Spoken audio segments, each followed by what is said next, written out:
on the first step of a really wonderful journey. Enjoy it.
You're on the first step of a really wonderful journey.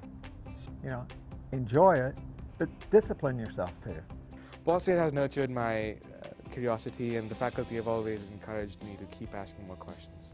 What I really appreciate about Ball State is that it's taking an active role to make sure that diversity is part of the fabric of the university so that students feel supported, that they feel welcome, and that they feel encouraged to achieve.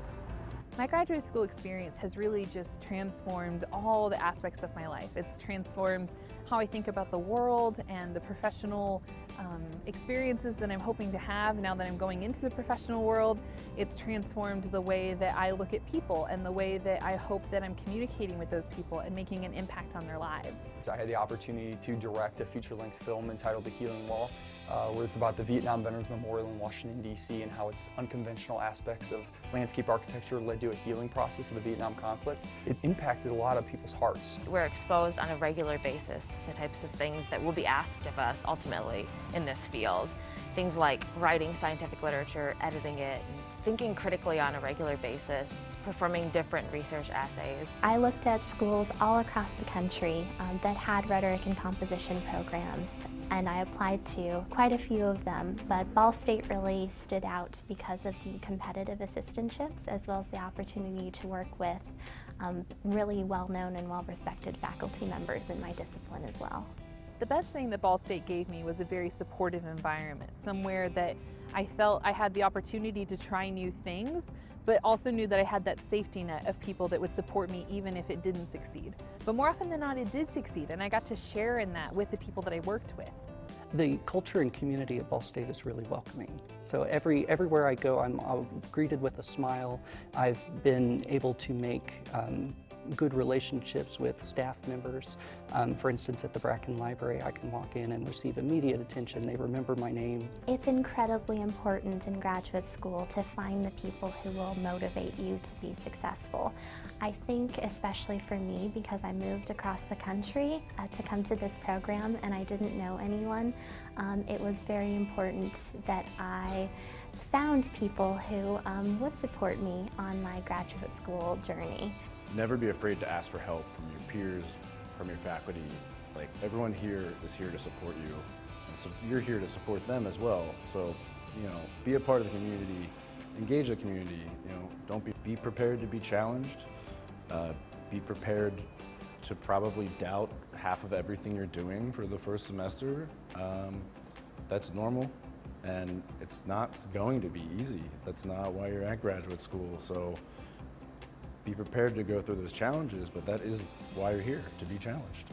Work hard and take chances, because this is the time. This is the time to be doing that. You're in a great place to be pushing yourself hard, learning and getting yourself out there and taking risks. Make the most out of your time here. It's going to fly by so fast. And the thing is, there's so many opportunities that this university provides, and you really want to utilize the time while you're here because you can accomplish some amazing things while you're here, and it's a great decision to come to this university, I assure you that. There's so many places for you to see, so I would definitely encourage you to get out there and meet new people, step outside of your comfort zone. After all, you are in a new space, so try to do something new. Graduate school will give you the discipline and the freedom to go out and pursue those ideas that you had that you always wanted to bring to fruition. It gives you the time and it gives you the resources to make those things happen. And that's how the Healing Wall came to be. That's how my graduate school creative project came to be. And it's a wonderful time to have that freedom to, build your great ideas and share them with the world. When I think about the person that I was when I first started Ball State 3 years ago and the person that I am now, I believe that the main difference is that I have grown so much more confident. I wouldn't be the same person if I didn't have the opportunities that I had here. Revolutionary. Challenging. Edifying. Revelatory. Nurturing. Humbling. Life-changing. Transformative.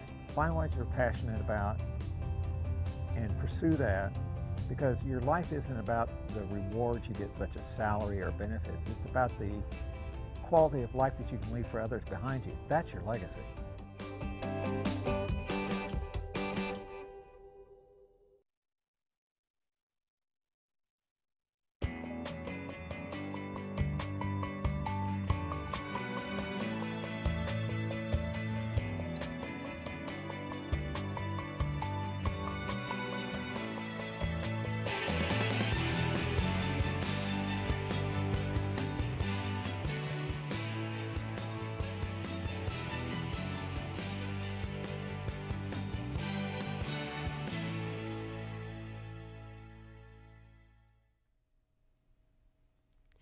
Hi, my name is Stephanie Wilson. To ask us questions, ask them throughout, and then we'll address them at the end of the webinar. So that will just kind of help us make sure that this is an engaging experience for you.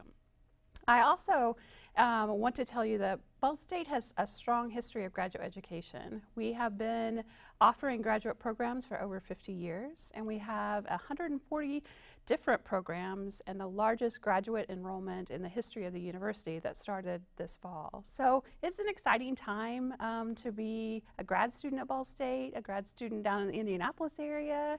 And so I'm very excited to have Justin Ferguson with me this afternoon to really talk about the Masters in Urban Design and the potential that it has for our students. So do you want to tell us a little bit about yourself, Justin, and why you chose to come to Ball State and what's exciting here and why you're here?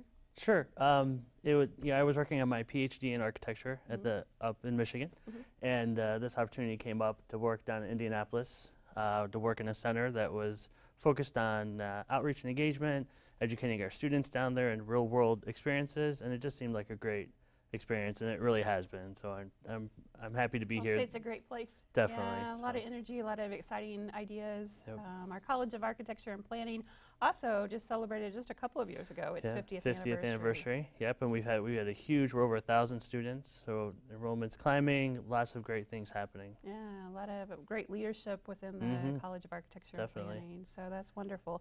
So tell us, what is a Master's in Urban Design? Sure, so the Master of Urban Design program, as you'll see up here on the slide, is a one-year program that we offer down in Indianapolis full-time, and it is 3 semesters, so your fall, spring, and summer semesters, and then it's also 32 credits. So not a very long program, just a year, one and done.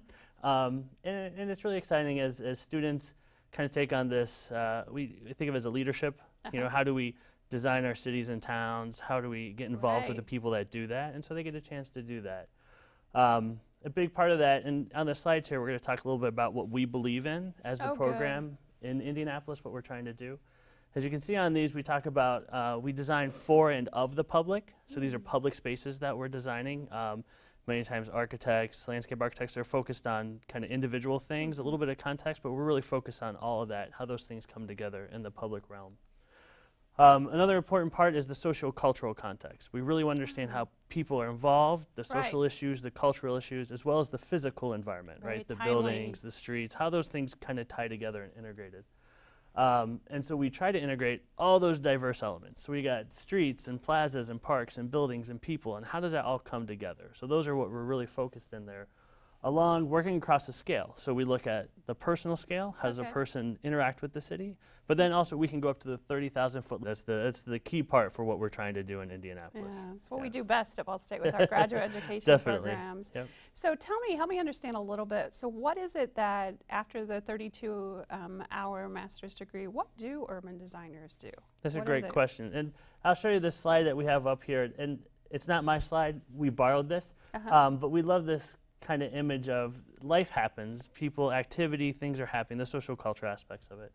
And that happens within our cities and in our towns. And then, so we're not doing exactly all the specific buildings and things, it's kind of the in-between space. So you see up here the space, we talk about the parks and plazas, the streets, the places that people actually live around there. And so we don't do those, you know, perhaps we don't develop the design of the building itself, but we give guidance on, oh, if you want to activate the street, the first floor has to be very transparent. There's going to be a lot of glass to draw people in and through, to have that action and vitality in the city, to really bring life to it. The storefront. Yeah, exactly. So it's Right. that kind of in-between stuff that we work on.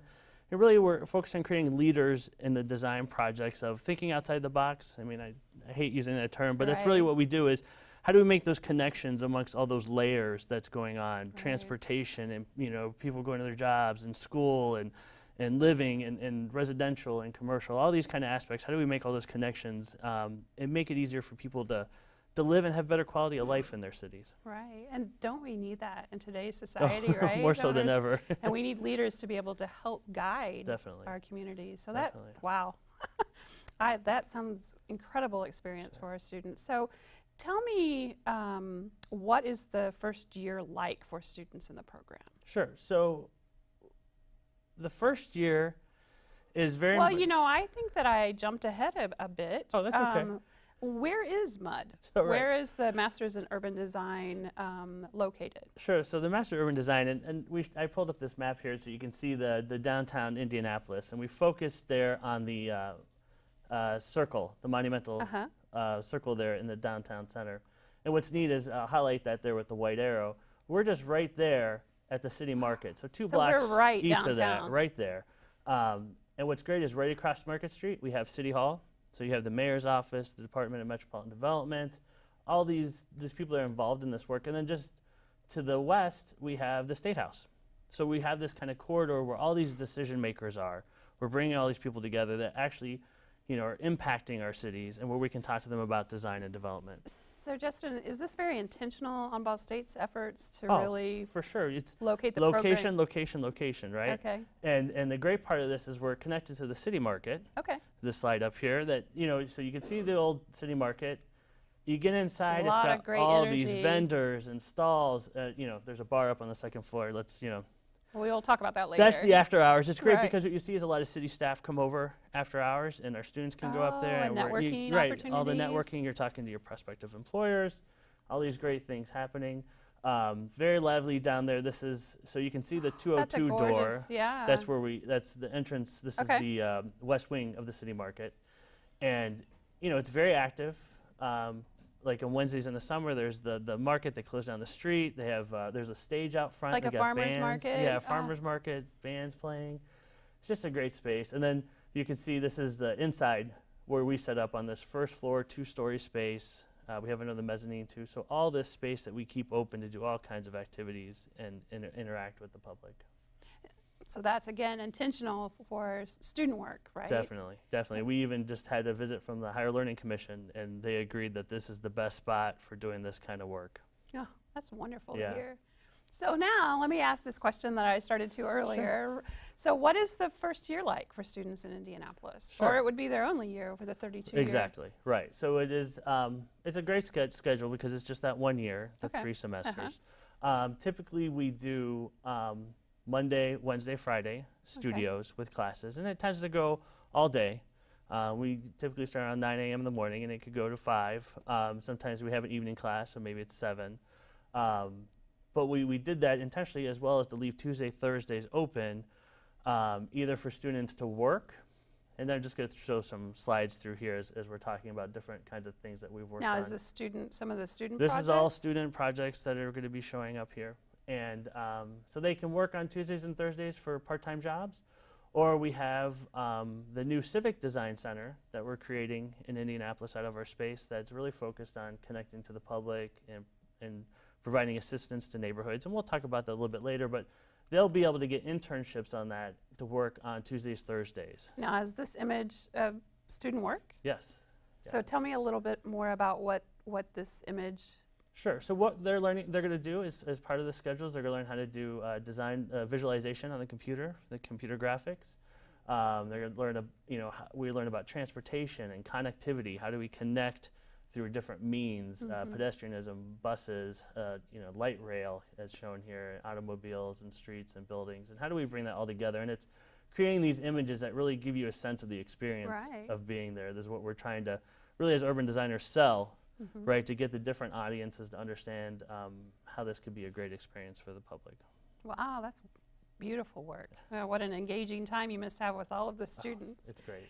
So what about the academic culture? When we think about that for a student wanting to come and, they're now on the Ball State campus, they're downtown Indianapolis, they have Tuesday and Thursday off. What does the academic culture look like for students in our Masters in Urban Design? And so we really try to create a sense of the cohort because it is these students as a group down there. We've brought on, there's a cohort of architecture students down there, master's students as well. So it's really creating this creative hub of students, as well as we do a lot of meetings with the different professional organizations, the city organizations, bring them in. So there's this constant flow of things happening down there that we connect with. And so as the slide shows on here, we talk a little bit about the different projects that we've done. We've worked in the just this year that we're in currently, we've worked in a couple of the neighborhoods in the city. We've worked on the GM stamping plant grounds. That's just south of UPUI. Right. Another one is we actually got to work on the Amazon bid. Oh, you're kidding. We helped work on the drawings. Our students got to work on the Amazon bid? Yeah. What a phenomenal. Yeah, so that was really neat. Indianapolis, the cities, we're very involved with them, and they have a list, like any city right now, they don't have all the staff they need, right? They're understaffed and under capacity. So we help provide some of that capacity, that we get to help them dream and think through things that, they don't always get to do. So some of those are the transit-oriented development, retrofitting the suburbs, mixed-use guidelines. So what's neat is we'll actually, through the year, they'll pull out interns from our program to come work paid for them to help on these different ideas, developing them. So along those lines, I know many graduate students that I've worked with have often thought, is grad school different than undergrad? And so this might be a time to really talk about that difference that a grad student might be experiencing. So it's very different. So we expect, with the design center, with our engagement, we've provided all the access to all the players in the city, and we have all these opportunities, and it's really up to the grad student to take charge, engaging the city, right? And that could be the professional firms, it could be the organizations, the city itself. It's what I love about Indianapolis is it's such a small, big city, right? And you can. It really is. In a year, you can almost meet everyone that you need to meet, and build that network. Build that network and really make a difference. Impact the city even before you graduate is the best part.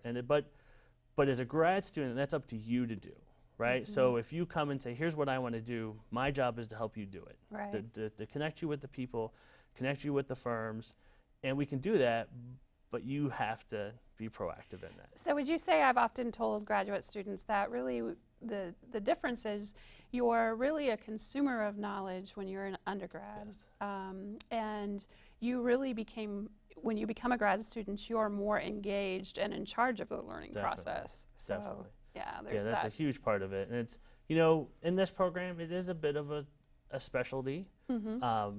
And how that works, but we're there to help give you those skills, but you're going to learn those skills as you're doing it. That's the big part. And that's when it really, the rubber meets the road, so to speak.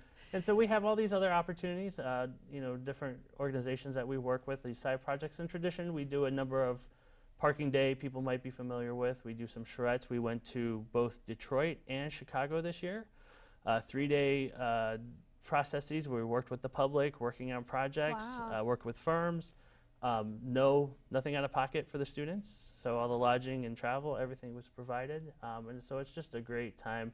Here you can see some of our pictures down in, down in the city at our space. Students around the table, really making that space theirs. It's very wide open, so we can do a number of things. So Right. here we have desks set up, students working, but then we also set up for events and activities are going on as well. And so we did a project down in the city called Rethink the Lane on Parking Day, where we took up parking spots and built I a bowling love- alley. It was really fun. And then the city market Very liked it so creative. much, we put it there. The soccer Indy 11 came by and said, "Hey, can we buy that?" Like, Oh, you're so there was a kidding. lot of interest in people. It's just It's that energy that you talked it about, is, and right? just even getting students out for the first time to understand what's it like to go out and talk to the public Mhm. and be involved in that life and really activate in a it. safe environment to Exactly. do that. Right. We're not going to send them out on their own. Right. But it's as a group understanding that this is who we work with. This is who we work for. Right. So Right. it's so important. But just so many projects. I love this one. We do the Urban Land Institute student competition every year, and it's 2 weeks. We take off from classes in January, Oh. and everybody buckles down on this. We actually bring in students from other disciplines to work on it. It's part of the process you have to do. And in 2 weeks, they put together this proposal for Toronto, the kind of district in Toronto. And then just, the work that came out, I Wow. was so impressed with what they did and the ideas and stuff. So that's And then great. they have a portfolio of work that they can show future employers. Exactly. So not only do they come out with that portfolio, but they can say, I actually worked on Right. real projects with real partners for real clients, with firms that we help do develop these projects for. Right. And it's people are really impressed with that. And then being in Indy, we just have the opportunity to have access to things that perhaps we don't have so much up in Muncie. So Wiley's a publisher, Uh-huh. a big-time publisher, or at least our design books, and they said, hey, we have Frank Ching coming in, who's a very famous author. He does a lot of sketching for books, has his own book series and stuff. Said, we need to do a video with him. Would your students like to do that? Oh, Like, darn it. Yes, darn. So we got 2 days to hang out with Frank Ching, sketching. We were in Columbus and Indianapolis providing students, and it's just, Leaders of the field. it's the so students are great. interacting Just with. it's that opportunity again. You get this Mhm. opportunity, run with it. What can you do? And then just a few of the options on this slide here. Just talking about the things we've done, the outreach we've done, because it's so important. Not just the professional side, but the public side. How do we outreach the public? How do we Right. get them to see the importance of design? Because that's the role that they'll be playing when they're exactly, urban designers. Exactly. And so they're going to do that even before they get out. That's Yeah. wonderful. So talk to me a little bit and help me understand, what do you mean by a civic design center? Sure. Like, what would that mean to a prospective student? Great, and we're super excited about this. And this is something that we've been planning for a long time and really trying to get off the ground. And as we develop the program, we see this as the catalyst for it. And so as a civic design center, and on the slide, I give a couple bullet points on this. And the idea that design, Uh-huh. the civic design centers, we're really involved in the planning, design, development, construction. So all those things when we say design. And civic design is that we're touching the lives of the public, our civic life in towns, big cities, small towns, Right, it doesn't matter, right. but all those places that impact people's quality of life. That's what we're really focused on. And then the center, as we see it, is a place to gather, share, and learn. So it's all these different aspects of educating both us, our students, and the public, assisting neighborhoods, doing Right. all these kind of projects. Because Indianapolis, as a major city, is one of the few major cities in the country does not have an architecture school in its downtown and or a design center. Because typically these design centers are a place to celebrate the city, talk about its design, how it got to be, teach people about city design. And we don't have that. The only other one is Jacksonville City in Florida, of the top 15 that we share, that doesn't have one. So everyone has this. We're really lacking that.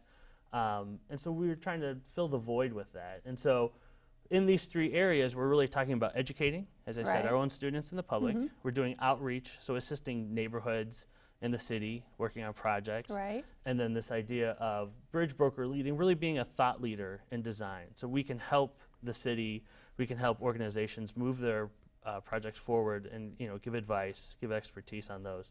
And so that's what we're really developing as the Civic Design Center. This is a place where we will, one's come up in the city, the north side split, 6570. right. NDOT's coming in to transform this, and there's been a lot of frustration with their plans for that. So we're helping the conveners of this come together to kind of talk about, give space to have those conversations. We had over 200 people come together for a meeting one time, just really filled our space that we have. We do outreach to Arsenal Tech. We bring in high school students about every other month, have pizza and cookies, but really talk about what's design school like, right? All these kind of things, just that they're interested in, because they have an architecture program and different students that are interested in that as well. We've done K through 12 architecture camps, you know, and it's, you know, I use the term architecture, but it's how do all these things kind of come together in design, especially that impact our cities. And so, you know, to see a 5-year-old, you know, doing the Legos and really developing something, it's just so exciting to ask questions. And then we'll have exhibits and displays to show the awards programs that have happened, or we'll bring in national exhibits to share with the city as well.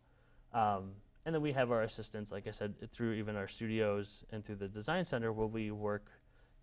We worked in the South Side, Vindy. We're working up in Nora right now, so different areas like that. So going in and helping those communities kind of develop and design a plan. Right, and so it's great that we can have our students educated, but also helping those in need through that work. So it's just a win-win.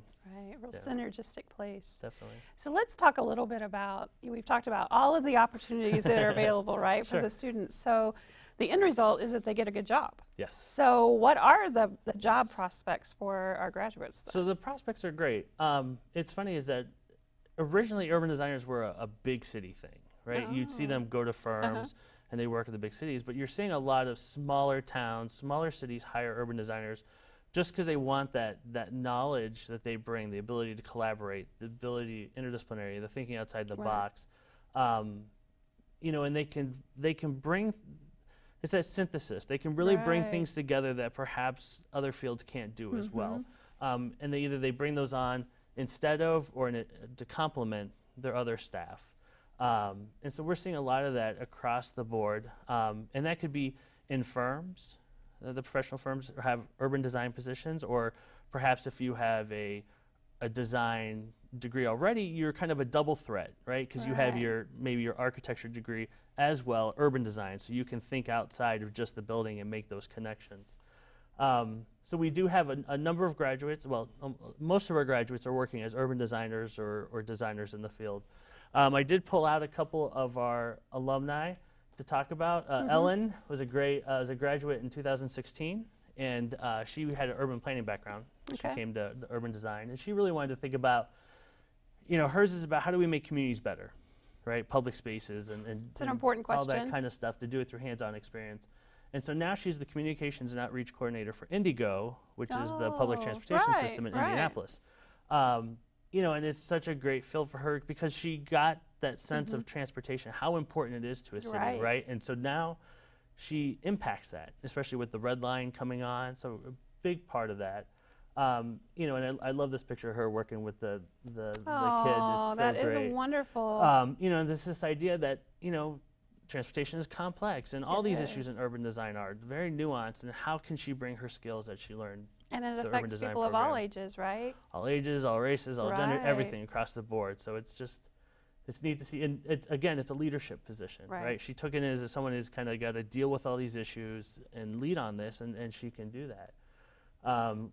Lorenzo Gipley here was a 2014 graduate with an architecture background.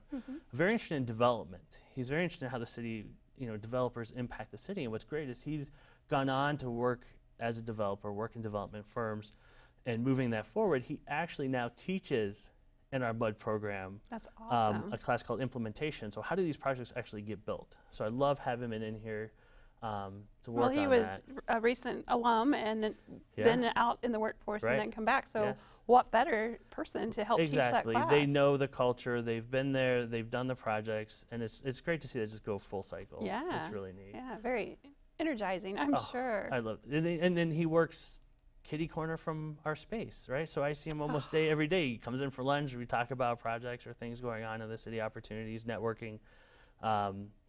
All the students have professional mentors So he's actually a mentor really? to one of our students. So each student, when they get in the program, they are assigned a professional mentor? Exactly. Okay. And it's typically someone that's not from their previous field, so it gives them that added Broadens additional. their network. Exactly.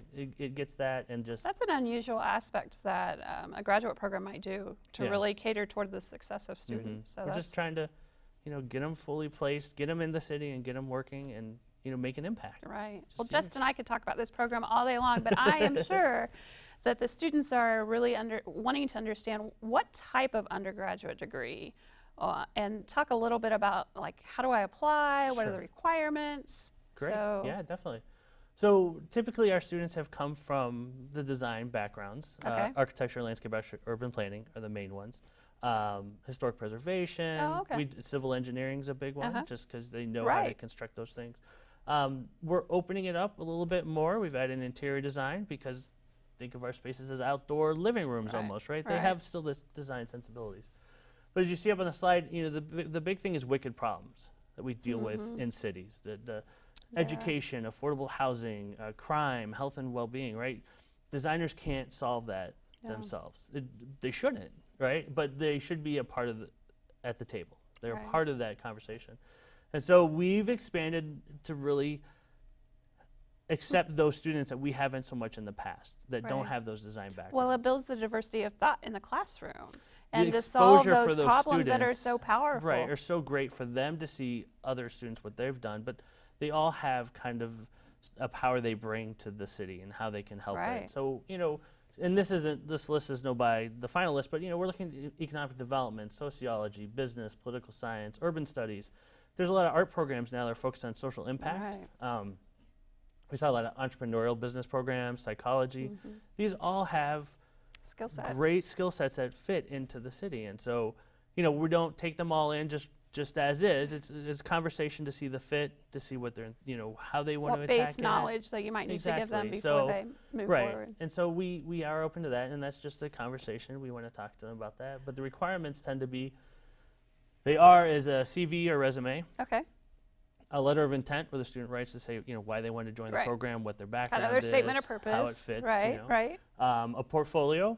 Now that's easier for a lot of the design fields, but you find even the other students have sketches, Right. writing pieces they've done. Those kind of things count as well. Right. And then a writing sample. We'd like to just see, Okay. what they've written. And how a that works. minimum GPA to get into the program Is a 2.75 on a 4 scale. So, or if someone has probably a very strong GPA, a 3.0 or better, the last half of their academic career. Correct. Right. So- And then there's also the probationary Right. they can do through the semester. It's just Right. kind of those we work on a case by case. And we're really looking for that full-time student, right? Definitely. We're not looking for Right. someone who is working professionally or working a full-time job Right. and this program. The focus should be the program. Okay. All right. And that is it's a year that you need to step back Right. for. It's a year. But it propels you into the marketplace. It really gives you does. those leadership skills that Definitely. might take you a few years Right. professionally. Especially as you're doing work through the program that we allow as well. So we talked about kind of the requirements. So when should someone apply? Right. So the dates on that, and you can see on this slide, is March 1st is our preferred deadline. That gives us time to review candidates for the graduate assistantship Right. or internships or something like that. By April 1st, we'll tend to have a decision made on Okay. those for those students. But we will accept applications up till a month before the start of the semester. So it's generally July 20 is our kind of cutoff date for students, which gives us, and then their academic year is from August 20th, about Right. that time, till about July 20th is for the entire program. So 11 months of their life, and they are Right. propelled forward into the Exactly. marketplace Yeah. with opportunities. With a great differentiator to Right. their degree. So my favorite question, I'm sure everybody has in the back of their mind, is how do we fund Sure. this 11-month program? Definitely. And so, as you can see on this slide, we have one graduate assistantship, and Okay. that will pay for tuition and provide a stipend. Okay. And that's usually for assisting me with the program in the center, design center. We'll have 2 or more sponsored fellowships. Oh. So actually, like the City of Indianapolis is giving us money to sponsor a student through a stipend program. Eskenazi Health is actually put my up some money goodness. as well. So those So kind of those are the partnerships. partnerships in the Civic Definitely. Design Center. And they'll provide a stipend up to 20 hours a week for work. And then the other one we have is the general internships in the Civic Design Center. And again, that's the 20 hours a week because we don't want to take away from the academic Right. side, but those would be generally Tuesday, Thursday, some evenings, maybe Right. a weekend here or Right. there. And those go to help funding the program. Right, so that's a great way to really get your graduate school paid for and not to go Exactly. into additional debt. Right. Right. Right. So how do people go about contacting you if they have additional questions? I'm sure we have some questions here in a moment, but what's the next step? What's the action that we would want people to take? So, sir, to contact me, definitely the best way, to maybe set up to discuss the program. Right. People have questions about it. If they want to come to the location in Indianapolis, tour it, come see what it's like, we're perfectly happy to do that. Or to ask questions post-seminar. Up on the screen, you can see my contact info. It's jferguson@bsu.edu. The phone number 317-829-1025. Our website is bsu.edu/urban-design. And then on Facebook, at Ball State CAPIC, CAPIC.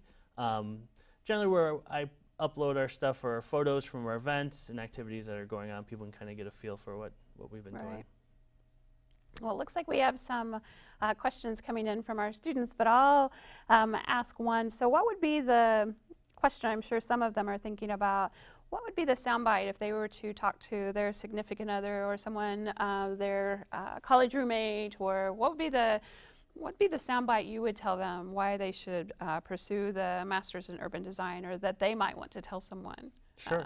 Kind of the why. I think it's one of those, it's that master's degree. I think everybody's moved to that, right? You got to get the master's degree for almost anything right now. And, it's great to get that in 1 year, that shot done. And more importantly for our program, it's more about that you have that differentiator of leadership, hands-on experience, you're making an impact. You're going to come out with a portfolio saying, here's look what I did. Right. I didn't just sit in studio or an academic class and I learned stuff, but I didn't apply it. This is all about applying it. Right. And so it's really important. And it's in the Civic Design Center of downtown Indianapolis. Right. So you're actually working through a functioning center as well. It's not just a ad hoc. Right. Yeah.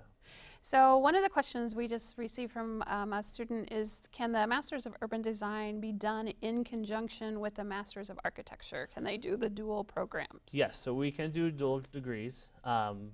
We had someone do a Master of Urban Design with a Master of Landscape Architecture. Right. Definitely. You can typically take 12 credits out of one program and just share. apply it to the other one. And the architecture one makes great sense because they're already down there, right? The Master's of Architecture, so you can kind of go back and forth without even having to. You would have to come up to Muncie for classes, but you would be less so because they're already there. Well, and wouldn't it give you a depth and breadth of opportunities to have both of those degrees? Oh, it's one. I mean, I'm going to say go for all the degrees you can. Right. And, the skill set. Lorenzo, who was just up here, did that. He did his undergrad in architecture, did his Master of Urban Design, and then did the Master's of Architecture. But to be able to do those kind of simultaneously would make it much better, definitely. Yeah. So can classes be completed in a semester? So fall, summer, or spring? Or I guess what you were saying, that classes are start in the fall and you go all the way to summer. Right. So yeah, there's only starting in the fall. Okay. And those classes are set to those different semesters that you have to finish them in order. So it's a pretty already set in stone. Rigid you know what you're and tight. And that becomes you're going to know what your that, life is going to look like. That cohort idea that we really have to keep that group strong as they move through, because you're on your own. You're really pioneers down here, and so that's the way it kind of has to work with that system. Yeah, that makes sense. Yeah. So that just sounds very exciting for somebody who's wanting to kind of take that next step and get some leadership opportunities. So how much homework is taken home, and will there be time to work a part-time job? That's a question that we always get from a lot of graduate students. Like, how do I have that work-life balance? Can I get another job? Definitely. And so that's, the Tuesday, Thursday could be used for a part-time job if they don't want to work through the design center. That's definitely okay. Homework-wise, grad school's tough. I'm not going to sugarcoat it. And why it is because a lot of times those answers aren't just given it to you. We're not taking tests. We're not taking quizzes. What's the kind of work that you're producing? We'll have studio critiques. And it's not just for me or your faculty. It's for a client. We're not going to let those communities, neighborhoods down, right? So we got to do our best. We want to give them the best. Right.